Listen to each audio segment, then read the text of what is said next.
Olá pessoal, tudo bem? Então estou trazendo aqui para vocês mais um curso aqui ofertado com muito carinho e muito amor. Dessa vez o curso de Séries EDO que é ofertado aqui na Universidade Federal da Paraíba.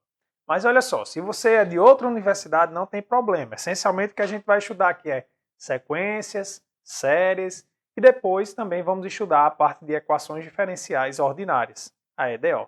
Tá bom? Então, se você quer ficar ligadinho aí, nos acompanhar em resolução de exercícios, em aulas teóricas, e você ainda não é inscrito no canal, se inscreve aí, tá bom? Deixa seu like nesse vídeo para fortalecer esse nosso projeto e, se puder, ativa o sininho, porque sempre que eu postar aí um novo vídeo, você já vai receber em primeira mão, tá bom? Então, desejo um bom curso para nós e vamos lá começar com a parte de sequências. Roda a vinheta! I never made it, but I know what it takes. I'm motivated by a mix of emotion. Got my statement. Eu sou o professor Adriano Medeiros e você está no canal Bote Fé na Matemática. Então, vamos começar aqui, né, tratando sobre sequências numéricas. Mas o que é isso? Será que eu já tive contato com alguma coisa do tipo? A gente já teve contato, sim. Lembra-te quando você estudou isso aqui, ó? Você tinha uma sequência da seguinte maneira. Uma sequência formada por números reais. 1, 3, 5, 7, e agora infinito, tá bom? Uma quantidade infinita de termos aqui, seguindo essa lei de formação que esses quatro números aqui eles já permitem da gente inferir. Né? Então você diz assim, professor, eu estou vendo que está aumentando de 2 em 2. E eu estudei, né, no ensino médio progressão aritmética, que é justamente quando a sequência cresce ou decresce numa razão constante. Exatamente, né? Ó, isso aqui se trata de uma progressão aritmética infinita em que a razão é 2. Pronto, isso aqui é um exemplo de uma sequência numérica.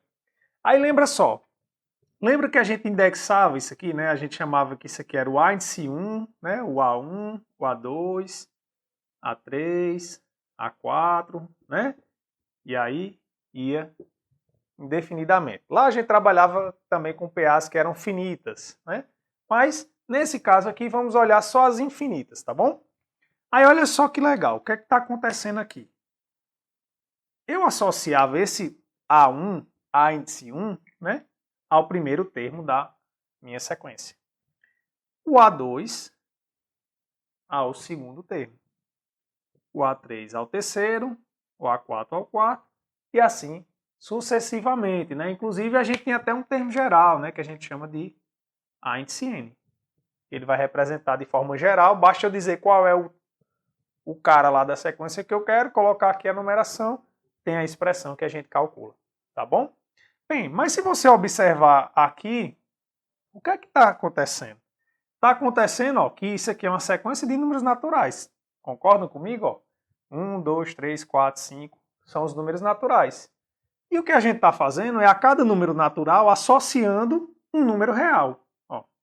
Então, a cada número natural eu estou associando um número real. Sempre que eu associo um número natural a um número real, um único, né, professor? É um único. Então isso define uma função? Exatamente. Então, a rigor, né, uma sequência numérica ela é uma função em que o domínio da função são os números naturais e o contradomínio são os números reais. Tá certo? Então a gente tem, ó, definição, uma sequência ou sucessão real é uma função que está definida dos naturais nos reais. Pronto. É isso aqui que é uma sequência ou sucessão real, tá bom? Ou uma sequência numérica, como eu coloquei aqui no título da nossa aula. Então, né, professor? Só que é dos naturais na reta, professor. Exatamente. Aqui é dos naturais na reta, tá bom? E aí pronto, a gente tem essa notação de função, mas a gente não utiliza isso lá. Mas de fato, PA e PG eram funções que a gente estava trabalhando, só não era dito isso pra gente. Tá certo? Então, beleza. Ah, professor, então agora eu vou ficar trabalhando com a notação de função? Não. Bem, você sabe que isso é uma função. mas a gente vai continuar fazendo essa associação, tá certo? Ou seja, f de n a gente vai escrever como sendo a índice n. E aí a gente vai ter uma representação aqui para a nossa sequência. Por exemplo, como é que eu colocaria o termo geral dessa sequência? Bem, nesse caso aí, o a índice n é igual a 2n menos 1. Né? Ou seja, ó, quando n é igual a 1, aí 2 menos 1, 2 vezes 1 é 2, menos 1, 1. Eu estaria aqui com o primeiro termo. O índice 2, 2 vezes 2, 4, menos 1, 3. Né? Então isso aqui de fato representa os números ímpares, que é a sequência que eu coloquei aqui para vocês. Tá? Inclusive, né, eu já coloquei aqui de forma proposital, que esse subconjunto dos naturais, ele vai ser muito importante também no nosso estudo de sequências. Vamos lá, o pessoal liga aqui bem na hora da aula, né? Mas vocês sabem, né? Vocês recebem essas ligações aí direto também. Então, voltando aqui, ó, eu coloquei já aqui os números ímpares de forma proposital, porque esses dois conjuntos que são dos números pares e ímpares, eles vão ser muito importantes no nosso estudo aqui de sequências, tá certo? Então, eu vou só, né, denotar aqui pra gente, ó. Eu vou colocar assim, ó, n de p, para representar o conjunto o subconjunto dos naturais, que é formado pelos números pares, né? Ou seja, o 2, o 4, o 6, e aí vai. Tá certo? E de forma, né, genérica, a gente representa assim, 2n com n pertencente aos naturais. Né? Ó, porque quando eu colocar aqui, ó, n igual a 1, vai dar 2. N igual a 2, 4. Ou seja, essa é outra maneira de eu representar os números pares. E também os números ímpares, né? Eu vou colocar assim, ó, NI. Então, é o 1, o 3, o 5, né? E aí vai. E, como a gente já viu ali, a gente representa daquela maneira. 2n menos 1 com n natural. Tá certo? Então, olha só, quando eu colocar aqui, né, ó, n igual a 1, vai dar o 1, quando n for 2, dá o 3, e assim sucessivamente. Tá bom? Então, guarda esses dois subconjuntos dos naturais, que eles vão ser fundamentais para a gente. Tá bom? Vamos ver agora, ó, alguns exemplos de sequências numéricas, que inclusive elas podem ser apresentadas de duas formas para a gente. Olha só, de cara, né? Por exemplo, aqui eu apresentei apenas 4 elementos da sequência. E aí a gente conseguiu inferir, né, através desses 4 termos, como seria o termo geral. Essa é uma maneira que pode ser apresentada, né, em que os 4 ou os 5 primeiros termos da sequência são apresentados de forma explícita para a gente. Ou também pode ser que seja apresentado só a expressão do termo geral, que aí a gente também tem plenas condições de dizer quem são os termos da sequência. Tá bom? Então, vamos ver aqui alguns exemplos para que a gente já possa ir se adaptando, possa ir se acostumando. Então, eu trouxe aqui 4 exemplos para a gente poder já ir se adaptando, tá? E uma coisa que é importante é quando a gente vê aí esses termos, né, que é o caso aqui, a gente também conseguir aferir como é o termo geral, tá? Isso é uma coisa que vai ser cobrado para a gente durante o curso. Então, olha só. Então, a gente tem aqui, ó, 1, 1 meio, 1 terço, 1 quarto, né, infinitamente. Então, aqui, tranquilo, beleza, a gente está observando, né, que o que está aparecendo é somando embaixo, né, ó, um termo para o outro, o denominador está somando uma unidade. Então, o termo geral é dado dessa maneira, 1 sobre n. Né? Quando n é 1, dá 1. Quando n é 2, dá 1 meio, e assim sucessivamente. Tá? Um segundo exemplo é essa sequência aqui alternada, ó, menos 1, 1, menos 1, 1, infinitamente. E aí, por que eu trouxe essa sequência para a gente?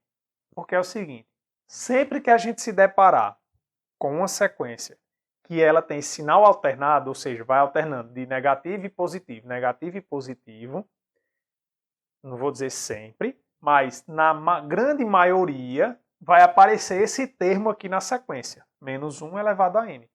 Porque observe, né? Quando a gente coloca um n ímpar, isso aqui dá negativo. Quando a gente bota um n par, isso aqui dá positivo. Então ele vai fazer esse efeito de ficar alternando o sinal. Por exemplo, olha só. Digamos que no lugar dessa sequência, eu pegasse essa outra aqui, ó. 1 menos 1 meio, 1/3, menos 1/4, e assim por diante. Como é que será que eu colocaria isso? Bem, colocaria da seguinte maneira, ó, ficaria, ó, a mesma coisa aqui, né, ó, 1 sobre n vezes. Aí agora eu quero fazer que efeito? Eu quero fazer o efeito que o sinal vai sendo alternado. E, professor, mas aqui era negativo e aqui está começando positivo, então não vai ser do mesmo jeito. Não, não vai ser do mesmo jeito.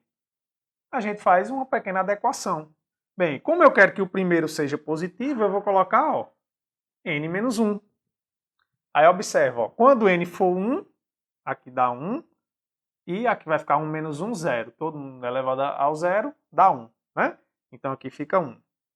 Quando n for 2, dá 1 meio, só que 2 menos 1 é 1. Menos 1 elevado a 1 dá menos 1. Então dá menos 1 meio. E assim sucessivamente.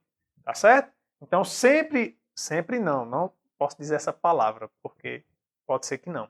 Mas na maioria das vezes, né, quando for alternado o sinal, esse termo menos 1 elevado a n ou menos 1 elevado a n menos 1 vai nos ajudar, né, a fazer com que a sequência que está descrita, né, no termo geral é justamente essa que fica alternando de sinal. Tá bom? Então por isso que eu trouxe ela, é importante, vai ser importante para a gente durante o curso.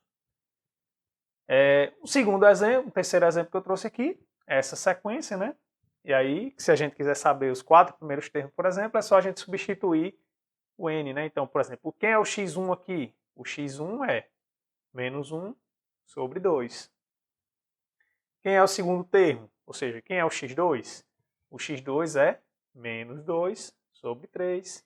O terceiro termo, menos 3 sobre 4 e assim sucessivamente, né? Quando é dado o termo geral, para a gente achar algum elemento aí da sequência, é bem mais simples, né? Realmente é mais trabalhoso, né? E aí em alguns casos também a gente vai fazer com bastante cuidado, por isso que é importante exercitar.